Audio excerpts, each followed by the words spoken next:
చేసుకోనంటేనేమో నువ్వు కొడతావు, చేసుకుంటా అంటేమో ఆయన కొడతాడు.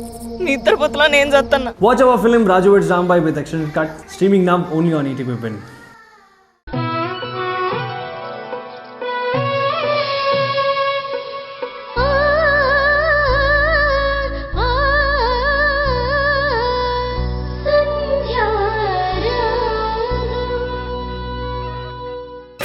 సంధ్య, ఇదిగో ఈ పప్పు వేసుకోమ్మా.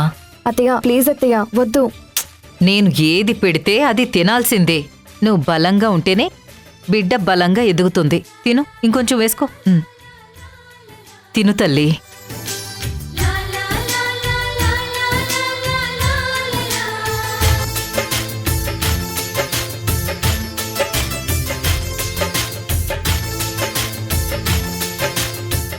అమ్మ సంధ్య, ఇంట్లో అందరూ ఉన్నాం కానీ ఏదో తెలియని లోటు కనిపిస్తుందమ్మా. ఏమై ఉంటుంది? అమ్మా, నీకింకా అర్థం కాలేదా?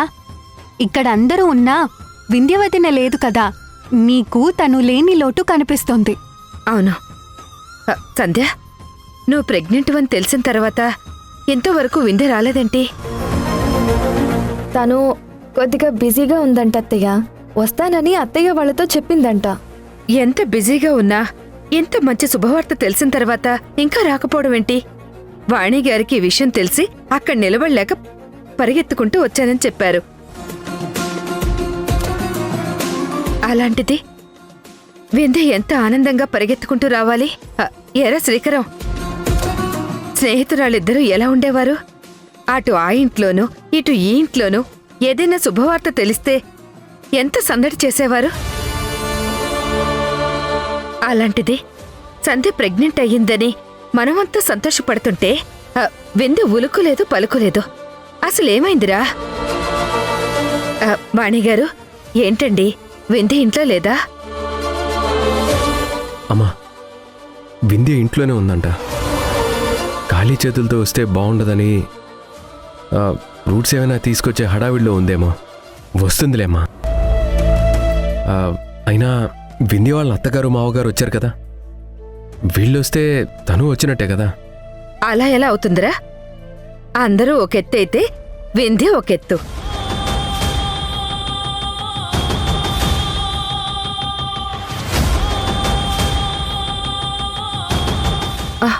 సంధ్య, ఏంటమ్మా కన్నీళ్ళు? ఎందుకు బాధపడుతున్నావు?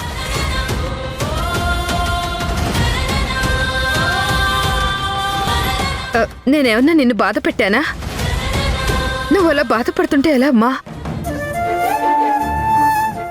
ఏం లేదత్తయ్య, మీరు ఇలా మాట్లాడుతూ ఉంటే కాస్త బాధేసింది. నీ కన్నీళ్ళకి కారణం రెండే అయి ఉండాలి. ఒకటి, మీ అమ్మా నాన్న ఇంకా రాలేదని ఆలోచిస్తుంటావు. వాళ్ళకి ఆల్రెడీ నేను ఫోన్ చేశానమ్మా, బయలుదేరి వస్తామని చెప్పారు. వాళ్ళని చూడాలనిపించి ఏడుస్తున్నావా? లేదత్తయ్య. అయితే రెండో విషయమే అయి ఉంటుంది. వింధ్య రాలేదని నువ్వు కంటతడి పెడుతున్నావా? వాణిగారు, నిజం చెప్పండి, సంధ్య కన్నీళ్ళకి కారణం వింధ్య కదూ? అవునవును, ఆ కన్నీళ్లకు కారణం వింధ్యే. అయ్యో, అలాంటిదేం లేదత్తయ్య. మీరలా మాట్లాడకండి, అత్తయ్య గారు బాధపడతారు. అత్తయ్య, నేను వింధ్య గురించి కాదు బాధపడుతుంది. ఎందుకో తెలియకుండానే నాకు కన్నీళ్ళు వచ్చేశాయి. లేదమ్మా, నువ్వు దాయాలని ప్రయత్నించినా దాయలేకపోతున్నావు. ఎంత మంచి విషయం తెలిసాక మొదటిగా నీ స్నేహితురాలు నీకు శుభాకాంక్షలు చెప్పాలి. వింధ్య నీ పక్కనే ఉండాలి. నువ్వు కడుపుతో ఉన్నావని తెలిసిన దగ్గర నుంచి అందరూ ఫోన్ చేస్తూనే ఉన్నారు, ఒక్క వింధ్య తప్ప. వింధ్య దగ్గర నుంచి ఫోను లేదు, తను రాను లేదు. ఏం జరిగిందో ఏంటో. అందుకే కదమ్మా నువ్వు బాధపడుతున్నావు. ఈ రోజు నుంచి నా కోడలు బాధపడటానికి వీల్లేదు. వింధ్య ఇక్కడికి రాకపోతే మనమే వింధ్య దగ్గరికి వెళ్దాం.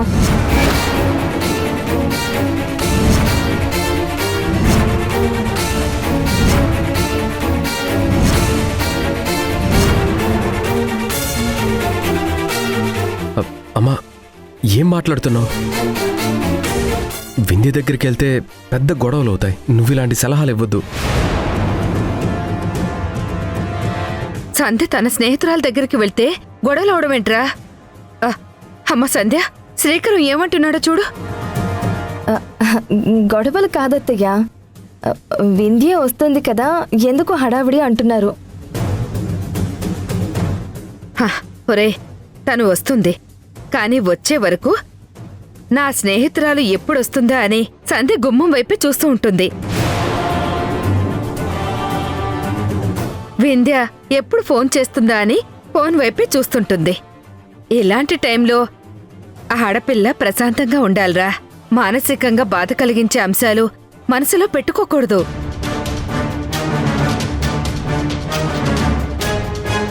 సంధ్య అక్కడికి వెళ్తే తన స్నేహితురాలు గర్భవతయిందని తెలిసి వింధ్య చూస్తూ ఊరుకుంటుందా?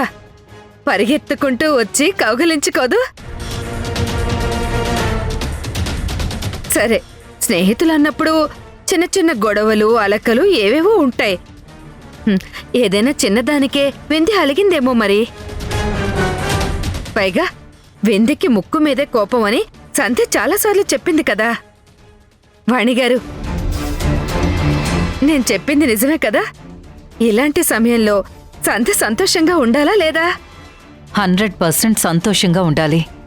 మనసులో ఎలాంటి ఆలోచనలు రానివ్వకూడదు. ఎవ్వరి మీద బెంగ పెట్టుకోకూడదు కదా. అలాంటప్పుడు సంధ్య మనసులో ఉన్న ఆలోచన, బెంగ అన్నీ పోవాలంటే వింధ్యని చూపించాలి, వింధ్యతో మాట్లాడించాలి. ఒరే శ్రీకరం, ఈ విషయంలో ఇంకా ఎవరెన్ని చెప్పినా నేను వినను. నా కోడల్ని తీసుకుని ఇప్పుడే ఈ క్షణమే వెళ్ళి ఆ శుభవార్త సంధ్య నోటితోనే వింధ్యకి చెప్పిస్తాను.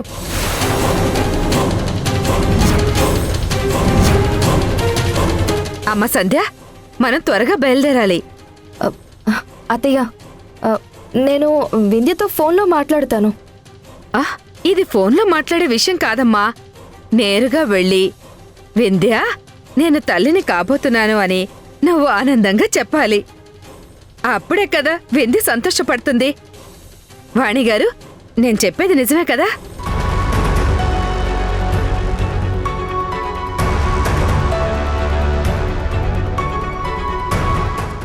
ఏంటండి, మీరే కదా సంధ్య సంతోషంగా ఉండాలన్నారు.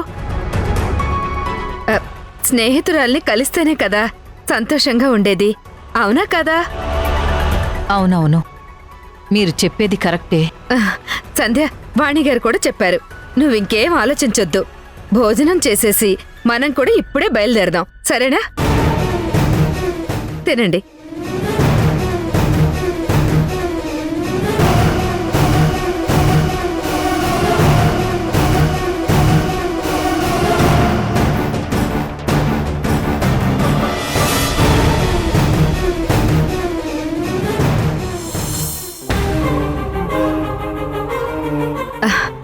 అమ్మ సంధ్య, వెళ్దామా?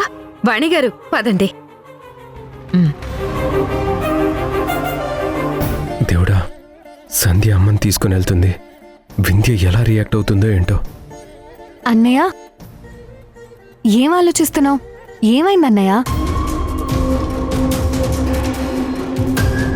సంధ్యవదిన వింధ్యవదిన వాళ్ళ ఇంటికి వెళ్తుంటే నువ్వు కంగారు పడుతున్నావేంటి? వదిన అక్కడికి వెళ్ళకూడదా? వెళ్తే ఏమన్నా ప్రమాదమా? అదేం లేదులే శ్రీజ, నువ్వు వెళ్ళి చదువుకో. సరే, పదండి పదండి.